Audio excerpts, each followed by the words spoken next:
Hello दोस्तों, नमस्कार।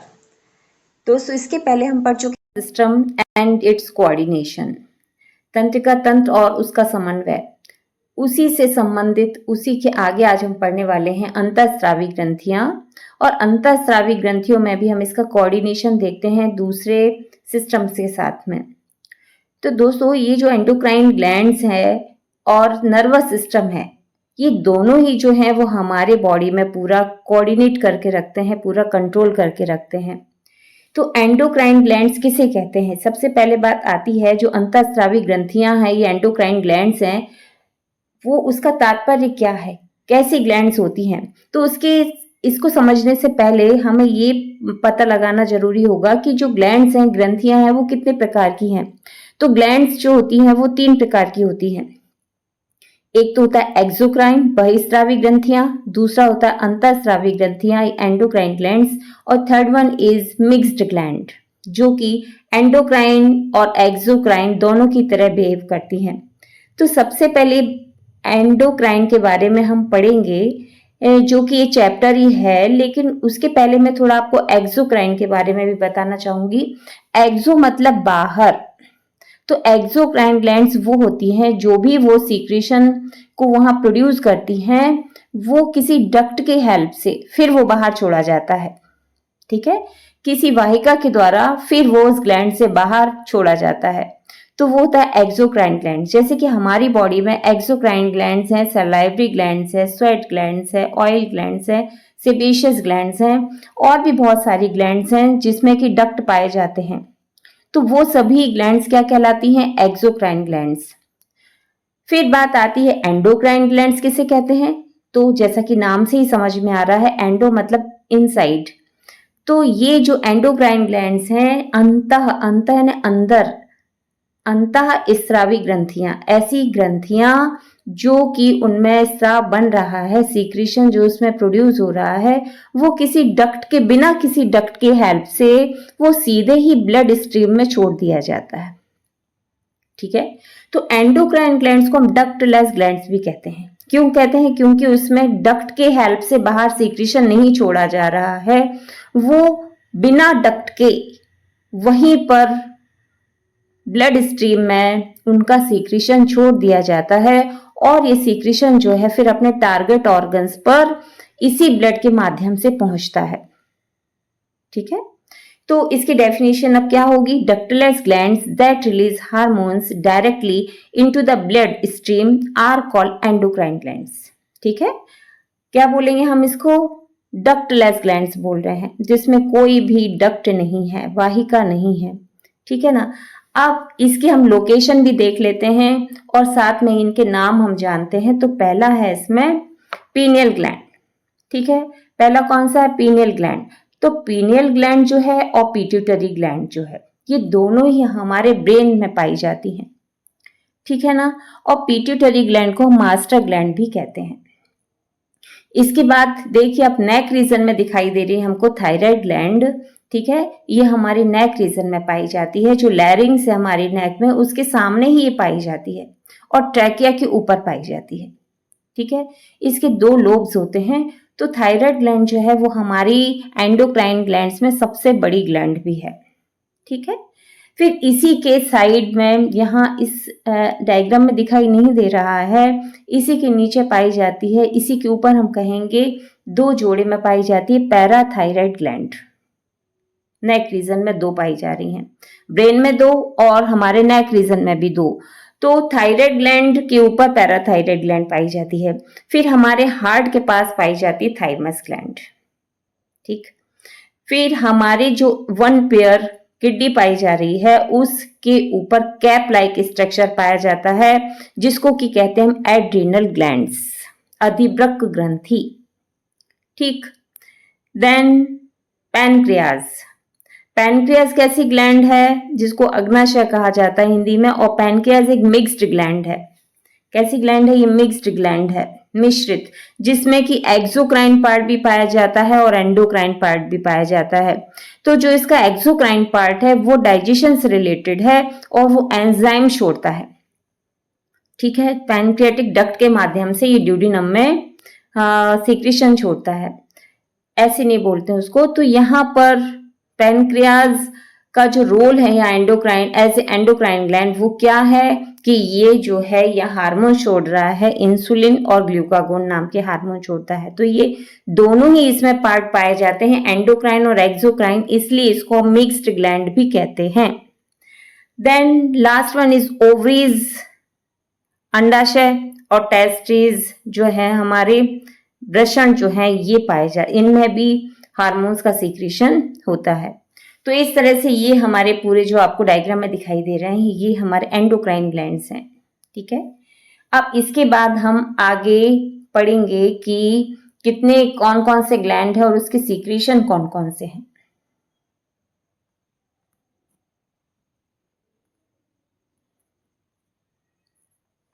तो अब आते हैं endocrine glands, their secretions and their functions. उनके स्राव क्या हैं, जितने भी अभी हमने एंडोक्राइन ग्लैंड्स पढ़े हैं तो उनके सीक्रेशंस कौन से हैं और उनके फंक्शंस क्या है, उनके कार्य क्या है। तो पहला है पिट्यूटरी ग्लैंड। पिट्यूटरी ग्लैंड का लोकेशन कहां पर है, हमारे ब्रेन में पाया जाता है और ये मास्टर ग्लैंड भी कहा जाता है इसको। ठीक है, मास्टर ग्रंथि भी इसको कहते हैं। और इससे जो सीक्रेशंस हैं वो है जीएच, यानी ग्रोथ हार्मोन, जो कि ग्रोथ को रिप्रेजेंट करता है, इसमें सहायता करता है। कहीं पर भी वृद्धि होती जो हमारे किसी भी शरीर में तो वो इसी हार्मोन्स के कारण। देन टीएसएच यानी थायराइड स्टिमुलेटिंग हार्मोन भी सीक्रेट करता है। एफएसएच जो है follicle stimulating hormone. Then LH luteinising hormone. फिर एसीटीएच है adrenocorticotropic hormone, prolactin hormone, ADH जो है एंटीड्यूरेटिक हार्मोन और ऑक्सीटोसिन। तो ये सभी हार्मोन्स जो हैं ये इससे सीक्रेट होते हैं। ठीक है, और इसके फंक्शंस क्या हैं, जैसे कि ग्रोथ करता है, ये कहीं पर भी जो भी वृद्धि होती है हमारे शरीर में ये इसी के स्राव के कारण होती है। रिप्रोडक्शन में भी हेल्प करता है। और क्योंकि रिप्रोडक्शन में क्योंकि आप देख रहे हैं यहाँ पे follicle stimulating hormone, luteinizing hormone, ये सब हमारे रिप्रोडक्शन से रिलेटेड हार्मोन्स हैं।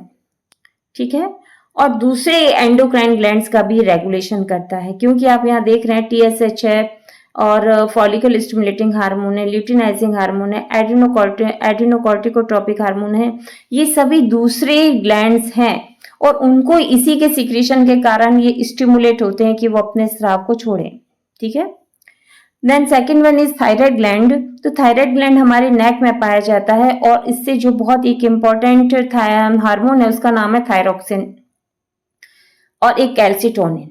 तो कैल्सिटोनिन, जैसे कि कैल्सिटोनिन से समझ में आ रहा है कैल्शियम, तो ये हमारे ब्लड कैल्शियम को रेगुलेट करता है। और थायरोक्सिन जो है वो मेटाबॉलिज्म को कंट्रोल करता है। जितने भी मेटाबॉलिज्म है प्रोटीन का, फैट्स का, कार्बोहाइड्रेट्स का, इस सभी के मेटाबॉलिज्म को कंट्रोल करता है। एक चीज और बता दूं कि बहुत एक इंपॉर्टेंट फंक्शन भी करता है कि मेटामॉर्फोसिस, जो कि हम फ्रॉग में देखते हैं कि वो टैडपोल से एडल्ट में कन्वर्ट होता है, तो वो यदि ये हार्मोन नहीं है थायरोक्सिन तो वो जो उसका कन्वर्जन है वो नहीं हो पाएगा और वो जीवन पर्यंत पूरी लाइफ अपने केवल टैडपोल लार्वा में ही रहता है। ठीक है, तो ये बहुत इंपॉर्टेंट फंक्शन है कि it helps in the metamorphosis of tadpole larva into adult frog. Then parathyroid gland. तो पैराथायराइड ग्लैंड जो है वो थायराइड ग्लैंड के ऊपर ही पाया जाता है और इससे सीक्रेट होने वाले हार्मोन का नाम है पैराथायराइड और ये ब्लड कैल्शियम लेवल को बढ़ाता है, इंक्रीज करता है।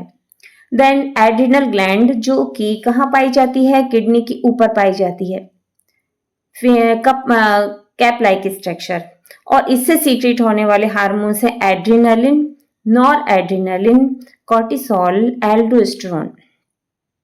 तो एड्रिनलिन और नॉर एड्रिनलिन दोनों ही हार्मोन्स जो हैं वो हमारे नर्वस सिस्टम, कौन से ऑटोनॉमिक नर्वस सिस्टम के दौरान सीक्रेट होने वाले हार्मोन्स हैं। तो एड्रिनलिन जो है वो हमारा कभी भी फाइट और फ्लाइट इमरजेंसी हार्मोन्स कहलाता है। ठीक है, कभी भी जब हम डर में रहते हैं, गुस्से में रहते हैं, उस समय ये सीक्रेट होता है। उस समय जितने भी ये हमको सिम्टम्स दिखाई देते हैं कि हमारी हार्ट बीट तेज हो जाती है, हम पसीना छोड़ देते हैं, हमारा मुंह सूख जाता है, ऊपर ऊपर सांस चलने लगती है, रेस्पिरेशन रेट बढ़ जाती है, तो ये सब जो है इमरजेंसी हार्मोन के कारण, एड्रिनलिन के कारण होता है। ठीक है, जो कि सिंपैथेटिक नर्वस सिस्टम है। फिर उसके बाद नॉर एड्रिनलिन जो है वो रेस्टिंग पीरियड में ये सीक्रेट होता है। एक आप हार्मोन यहाँ पे देख रहे हैं एल्डोस्टेरोन, तो ये हमारे किडनी में जब यूरिन का फॉर्मेशन होता है तो ये सोडियम और पोटेशियम जो आयंस होते हैं इसमें सीक्रेट उसके एब्जॉर्प्शन में ये हेल्प करता है। ठीक है, तो एसिड बेस बैलेंस को बनाए रखता है ये, सॉल्ट और वाटर बैलेंस को। तो इस तरह से आपने देखा इसके फंक्शंस में क्या लिखा, स्ट्रेस रिस्पॉन्स, मेटाबॉलिज्म और सॉल्ट वाटर बैलेंस। ठीक, देन पैनक्रियाज, पैनक्रियाज कैसी ग्लैंड है, मिक्स्ड है। कैसी मिक्स्ड, एक्सोक्राइन भी है, एंडोक्राइन भी है। तो इससे इस वाले चैप्टर में जो कि हम एंडोक्राइन ग्लैंड्स वाला चैप्टर है, तो इसमें जो इससे सीक्रेट होने वाले हार्मोन्स हैं वो है इंसुलिन और ग्लूकागोन। तो ये किस तरह से करते हैं हेल्प, इंसुलिन का काम क्या है, जो हमारी बॉडी में एक्स्ट्रा ग्लूकोज है उसको एक ग्लाइकोजन में कन्वर्ट करके हमारे लीवर में स्टोर करके रखता है। ठीक है, और ग्लूकागोन जो है वो क्या करता है, जब कभी भी हमको ग्लूकोज की जरूरत पड़ती है तो ये जो स्टोर्ड ग्लाइकोजन है उसको ये वापस फिर से ग्लूकोज में बदल देता है। ठीक है ना। अब इस तरह से हम ये देख रहे हैं कि ब्लड ग्लूकोज लेवल को ये कंट्रोल कर रहा है। देन पीनियल ग्लैंड जो कि ब्रेन में पाया जाता है, ये मेलाटोनिन नामक हार्मोन को सीक्रेट करता है और इस स्लीप वेक साइकिल को कंट्रोल करता है। जो हम सोते हैं जागते हैं इस साइकिल को ये कंट्रोल करता है। देन थाइमस जो हार्ट के पास पाई जाती है, ये थाइमोसिन नामक हार्मोन को सीक्रेट करता है और ये हमारी इम्यूनिटी को रेगुलेट करता है। ठीक, देन टेस्टिस जो हैं जो कि हमारे सेक्रोटल सेक्स में पाए जाते हैं, जो कि मेल ऑर्गन है, ये टेस्टोस्टेरोन हार्मोन को सीक्रेट करते हैं और ये मेल में होने वाले जितनी भी सेकेंडरी सेक्सुअल कैरेक्टर्स हैं उनको ये कंट्रोल करता है। देन ओवरीज जो हैं, जो हमारे अंडाशय हैं, वो एस्ट्रोजन और प्रोजेस्टेरोन नामक हार्मोन्स को सीक्रेट करते हैं, जो कि फीमेल में मेंस्ट्रुअल साइकिल को कंट्रोल करते हैं, प्रेगनेंसी को भी रेगुलेट करते हैं और फिर जो सेकेंडरी सेक्सुअल कैरेक्टर्स दिखाई देते हैं फीमेल के, उसमें भी ये हेल्प करते हैं। तो इस तरह से हमारा पूरा कवर हो जाता है कि इसके जितने भी एंडोक्राइन ग्लैंड्स हैं उनके सीक्रेशन क्या है और उनके फंक्शंस क्या है। Hyposecretion and secretion of endocrine glands. तो सबसे पहला इसमें हाइपोसीक्रेशन यानी क्या होता है, जितने भी एंडोक्राइन ग्लैंड्स हैं जब वो कम मात्रा में बनते हैं, उनका सीक्रेशन कम होता है तो उसको हम हाइपोसीक्रेशन बोलते हैं। और जब किसी भी ग्लैंड से सीक्रेट होने वाला जो सीक्रेशन है वो ज़्यादा मात्रा में बनता है तो उसको हाइपर सीक्रेशन कहा जाता है। और किसी भी हार्मोन्स की कमी से और उसकी अधिकता से जो है वो डिजीज प्रोड्यूस होती है। तो उसी के बारे में अब यहाँ पे हम जानेंगे। तो पहला जो ग्लैंड है वो है पिट्यूटरी ग्लैंड, पीयूष ग्रंथि, जो हमारे ब्रेन में पाया जाता है। तो इसकी हाइपोसीक्रेशन जो है, हाइपोसीक्रेशन से कौन सा जो डिजीज दिखाई देती है वो है ड्वार्फिज्म, बौनापन। क्योंकि ग्रोथ हार्मोन क्या करता है, वृद्धि करता है और जब ये कम मात्रा में बनेगा, कम बनेगा तो ये बौनेपन को फॉर्म करता है। ठीक है ना। देन हाइपर सीक्रेशन जो है, इसकी कमी से क्या होता है, जो बचपन में गिगेंटिज्म या बहुत ही लंबा चौड़ा हो जाता है बच्चा, ठीक है ना, बहुत उसकी हाइट बढ़ जाती है और बहुत डील डोल उसका बहुत बड़ा दिखाई देता है, तो गिगेंटिज्म कहा जाता है, जिसमें कि भारी भरकम शरीर का होना। और एडल्ट्स में, वयस्कों में एक्रोमेगाली, जिसमें कि उनके जो हाथ पैरों की उंगलियां हैं, जो जॉ बोन्स हैं, वो सब बड़े बड़े से अलग से ही लगता है कि कुछ बोन्स हैं जो ज़्यादा ही बढ़ गई हैं। ठीक है ना। तो इस तरह से ये दोनों गिगेंटिज्म चिल्ड्रन में और एडल्ट्स में एक्रोमेगाली फॉर्म होती है, इस तरह की डिजीज। देन थायराइड ग्लैंड जो है वो इसके जो सीक्रेट होने वाला हार्मोन है जिसका नाम है थायरोक्सिन। तो थायरोक्सिन के अल्प स्रावण से, हाइपोसीक्रेशन से, हाइपोथायरॉयडिज्म से चिल्ड्रन में, बच्चों में क्रिटिनिज्म हो जाती है। ठीक है ना, क्रिटिनिज्म नाम की बीमारी होती है और एडल्ट्स में मिक्सिडीमा। और इसमें एक और है जिसको हम बोलते हैं सिंपल गॉइटर, घेंगा। जो ये दोनों में है हम डिजीज बताई वो तो कम दिखाई देती है, लेकिन ये जो गॉइटर है वो बहुत आम तौर पे हमें दिखाई देता है, जिसमें कि गला जो है वो बहुत भारी हो जाता है, एकदम फूला हुआ रहता है, तो वो इसी के हाइपोसिक्रीशन से होता है, गॉइटर या घेंगा। इसके हाइपर सीक्रेशन से जो डिजीज फॉर्म होती है उसका नाम है ग्रेव्स डिजीज, जिसमें कि आंखें बहुत निकली हुई से दिखाई देती हैं, बिल्कुल बाहर निकली, ऐसा लगता है आंखें बिल्कुल बाहर निकली हुई हैं, उथली हुई हैं, और हार्ट रेट जो है बहुत ज्यादा बढ़ी हुई होती है। बल्जिंग आइज, एक्सोपिथेल्मिक गॉइटर भी कहा जाता है इसको, मिक्सिडिमा को एक्सोपिथेल्मिक गॉइटर भी कहते हैं। फिर पैराथायरॉयड ग्लैंड, तो इसके हाइपोसीक्रेशन से जो ब्लड का कैल्शियम लेवल है वो डाउन हो जाता है। टेटनी, इसको टेटनी नाम दिया जाता है इस डिजीज को। और इसकी हाइपोसीक्रेशन से जो है वो कैल्शियम का लेवल बहुत बढ़ जाता है। जब कैल्शियम का लेवल बढ़ जाएगा तो वो कैल्शियम कहाँ से आती है? बोन से ही आती है। बोन से निकल कर ये ब्लड में आ जाती है कैल्शियम, तो बोन्स जो हैं वो वीक हो जाती हैं। ठीक है।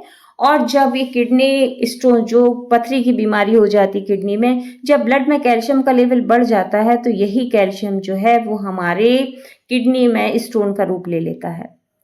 Then next is adrenal gland. तो एड्रिनल ग्लैंड जो है अधिवृक्क ग्रंथि, जो किडनी के ऊपर पाई जाती है। इसके दो पार्ट होते हैं, अंदर वाला भाग मेडुला और बाहर वाला भाग कॉर्टेक्स कहलाता है। तो जो बाहर का भाग कॉर्टेक्स है, इसमें जो कॉर्टिसोल नाम का हार्मोन होता है, इसके अल्प स्रावन से एडिसन नामक बीमारी हो जाती है, और इसके अति स्रावन से कुशन सिंड्रोम हो जाता है, जिसमें कि फैट का डिपोजिशन हो जाता है। इसको हम कुशिंग सिंड्रोम कहते हैं।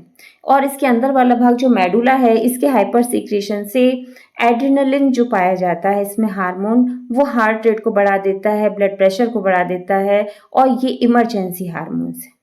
ठीक है। Then next is pancreas. Pancreas जो है ये एक मिक्स्ड ग्लैंड है, और इसमें जो एंडोक्राइन वाला पार्ट है, जिसको कि आइलैंड्स ऑफ लैंगरहैंस कहा जाता है, लैंगरहैंस के द्वीप समूह, तो ये दो हार्मोन सीक्रेट करते हैं बहुत इंपॉर्टेंट, इंसुलिन और ग्लूकागोन। तो इंसुलिन के हाइपोसीक्रेशन से क्या होगा? डायबिटीज मेलिटस नाम की बीमारी होती है, और इसमें ब्लड का जो ग्लूकोज लेवल है वो बहुत ज़्यादा बढ़ जाता है, और यही इंसुलिन जब हाइपर सीक्रेशन होता है, जब ज़्यादा बनता है, तो ब्लड ग्लूकोज लेवल जो है वो डाउन हो जाता है, उसको हम हाइपोग्लाइसीमिया बोलते हैं। ठीक है। The next is pineal gland, जो हमारे ब्रेन में पाया जाता है। पीनियल ग्लैंड जो है मेलेटोनिन नामक हार्मोन को सीक्रेट करता है, तो इसके हाइपोसीक्रेशन से जो सोने और जागने का साइकिल है वो डिस्टर्बेंस हो जाता है। ठीक है। और इसके हाइपर सीक्रेशन से एक्सिस मेलेटोनिन का फॉर्मेशन होता है, और ज़्यादा ही नींद आती है, और सर्केडियन जो रिदम है, जो सोने की हमारी साइकिल है जागने की, वो डिस्टर्ब हो जाती है। देन थाइमस, जो हार्ट के पास पाया जाता है, इसके हाइपोसीक्रेशन से जो थाइमोसिन नामक हार्मोन है, इसका लेवल गिर जाता है, और ये हमारे इम्यूनिटी को डिस्टर्ब कर देता है। हाइपर सीक्रेशन से इम्यून सिस्टम डिक्रीज हो जाए, ये दोनों ही तरह से इम्यूनिटी को डिस्टर्ब करता है। देन टेस्टिस से सीक्रेट होता है टेस्टोस्टेरोन नामक हार्मोन, और इसके हाइपोसीक्रेशन से जो है वो पुअर डेवलपमेंट होता है मेल के सेकेंडरी सेक्सुअल कैरेक्टर्स का, और स्पर्म का प्रोडक्शन जो है वो रिड्यूस हो जाता है। इसके हाइपर सीक्रेशन से टेस्टोस्टेरोन जो है वो इसका लेवल ज़्यादा सीक्रेट होता है, ज़्यादा मात्रा में सीक्रेट होता है, तो प्यूबर्टी जो है वो किशोर अवस्था बहुत जल्दी ही आ जाती है। ओवरीज, जो अंडाशय हैं, इससे एस्ट्रोजन और प्रोजेस्टेरोन नामक हार्मोन सीक्रेट होते हैं, और ये हमारा जो भी बच्चियां हैं, जो लड़कियां हैं, उनमें मेंस्ट्रुअल डिस्टर्बेंस देखने को मिलते हैं, और सेकेंडरी सेक्सुअल कैरेक्टर्स का जो डेवलपमेंट है वो भी डिले हो जाता है या पुअर होता है। उसके हाइपर सीक्रेशन से एक्सेस सेक्स हार्मोन्स रिलीज होते हैं, और मेंस्ट्रुअल साइकिल और हार्मोन का डिस्टर्बेंस दिखाई देता है। तो इस तरह से ये हो गए हाइपोसीक्रेशन और हाइपर सीक्रेशन का इफेक्ट। अब आपको याद रखना है कि ग्रोथ हार्मोन जब कम बनता है तो बौनापन, जब ग्रोथ हार्मोन ज़्यादा बनता है तो गिगेंटिज्म, एक्रोमेगली, और थायरोक्सिन की ज़्यादा से कमी से जो हाइपोसीक्रेशन हो रहा है थायरोक्सिन, उससे क्रेटिनिज्म और मिक्सिडेमा नामक बीमारी होती है, और इसकी अधिकता से ग्रेव्स डिजीज या फिर एक्सोपिथेल्मिक गॉइटर। थायरोक्सिन में एक नाम और याद रखें आप, गॉइटर, सिंपल गॉइटर, घेंगा। फिर टिटनी हो जाती है पैराथायरॉयड ग्लैंड के हाइपोसिक्रेशन से कॉर्टिसोल के हाइपोसिक्रेशन से एडिसन्स डिजीज, इसके हाइपरसिक्रेशन से कुशिंग सिंड्रोम और इंसुलिन की कमी से डायबिटीज मेलिटस। आप याद रखिए कि डायबिटीज एक और होती है जिसको कि हम बोलते हैं डायबिटीज इंसिपिडस, जो कि एडीएच हार्मोन या वैसोप्रेसिन नामक हार्मोन से इसकी कमी से होती है। ठीक है, इस तरह से हमारा ये कंप्लीट होता है।